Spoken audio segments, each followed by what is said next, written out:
খাজা ওসমান হারুনি কেবলমাত্র একবার ভারত উপমহাদেশে আগমন করেছিলেন, তথাপি পরোক্ষভাবে তার অবদান গোটা ভারতবর্ষেই ছড়িয়ে আছে।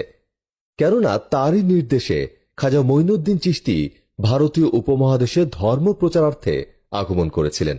আজ আমরা আলোচনা করব হযরত খাজা ওসমান হারুনি রহমতুল্লাহ আলাইহির জীবন সম্পর্কে, আর জানবার চেষ্টা করব বেশ কিছু অজানা তথ্য। আশা করি পুরোটা সময় আপনি আমাদের সাথে থাকবেন। হযরত খাজা ওসমান হারুনি রহমতুল্লাহ আলাইহি ছিলেন হযরত আলী রাদিয়াল্লাহু তাআলা আনহু এর বংশধর। 11টি ধাপের মধ্যস্থতায় হযরত আলী রাদিয়াল্লাহু তাআলা আনহু এর সঙ্গে তাকে সম্পর্কযুক্ত করা হয়। তার মাতৃভূমি ছিল খোরাসানের বরুণ নামের একটি প্রদেশে।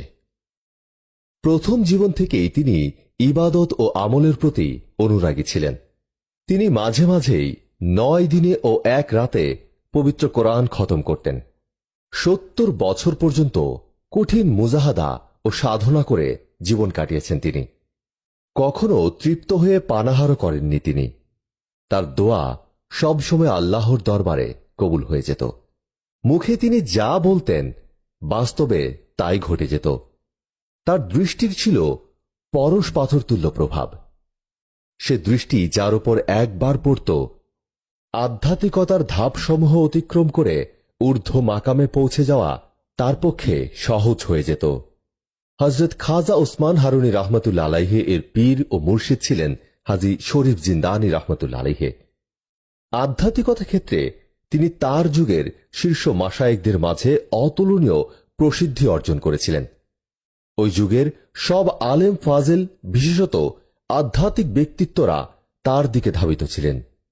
হযরত খাজা ওসমান হারুনি রহমতুল্লাহ আলাইহি যখন তার খেদমতে হাজির হয়ে তার মুরিদের তালিকায় অন্তর্ভুক্ত হলেন, তখন তিনি খাজা ওসমানের প্রতি পূর্ণ অনুগ্রহের আচরণ করলেন, তাকে বায়াত করে ধন্য করলেন এবং নিজ হাতে তার গায়ে খিরকা পরিয়ে দিলেন। অবশেষে তাকে নসিহত করে বললেন, হে উসমান, যেহেতু তুমি দরবেশের খিরকা দিয়ে শরীরটাকে সজ্জিত করেছ, তাই এখন থেকে 4টি বিষয়ে তোমাকে কঠোরভাবে আমল করতে হবে। 1. দুনিয়া এবং দুনিয়ার অপরিহার্য বিষয় থেকে দূরে থাকো ও সংযত থাকো। 2. লোভ লালসা ত্যাগ করো। 3. নফসের প্রবৃত্তিসমূহ থেকে দূরে থাকো। 4. রাত জাগো এবং আল্লাহর জিকিরে নিমগ্ন হও। কেননা বুজুর্গদের ফরমান হল, দরবেশের খিরকা ওই ব্যক্তি তার মাথার ওপর রাখতে পারে যে আল্লাহ ব্যতীত দুনিয়ার সব জিনিসকে বর্জন করেছে। আমিও এর ওপরই আমল করেছি, তুমিও এই ধারারই আনুগত্য করো। দ্বিতীয়ত সবচেয়ে গুরুত্বপূর্ণ কথা হল, আল্লাহর সৃষ্ট জীবের সঙ্গে দয়া ও কোমলতার সঙ্গে আচরণ করো। খাজা ওসমান হারুনি রহমতুল্লাহ আলাইহি তার পীর ও মুর্শিদের এই নসিহতগুলোকে জীবনের পণ হিসেবে গ্রহণ করেন এবং নিজের গোটা জীবনকে আল্লাহর ইবাদত ও সৃষ্টির খেদমতে বিলিয়ে দেন।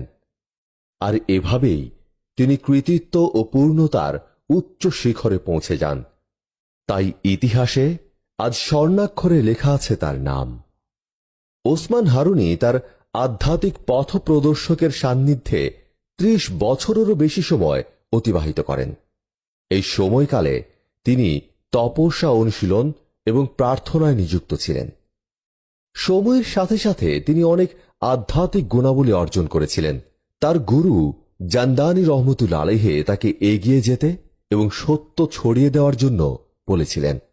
তাই ওসমান হারুনি ইসলাম প্রচারের জন্য ব্যাপকভাবে ভ্রমণ করেছিলেন। তিনি বুখারা, বাগদাদ, ফালুজা, দামেস্ক, ভারত এবং মক্কা ও মদিনা সহ অনেক দেশ ও শহর ভ্রমণ করেন। তিনি হজ পালন করেন। তিনি যেসব শহর ভ্রমণ করেছিলেন সেই সব শহরের সুফি ও দরবেশদের কাছে যেতেন। তার ভ্রমণের সময় তার সাথে থাকতেন খাজা মঈনুদ্দিন চিশতি। সুলতান ইলতামিশের শাসনামলে খাজা ওসমান হারুনি ভারত সফর করেন। ভারতের বিহার শরীফের কাছে বেলচিতে তিনি অবস্থান করেন এবং সেখানে তিনি প্রার্থনা করেন।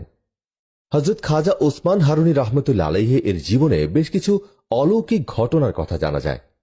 চলুন আমরা তার কিছু অলৌকিক ঘটনা জানি। খাজা মঈনুদ্দিন চিশতি একবার বলেন,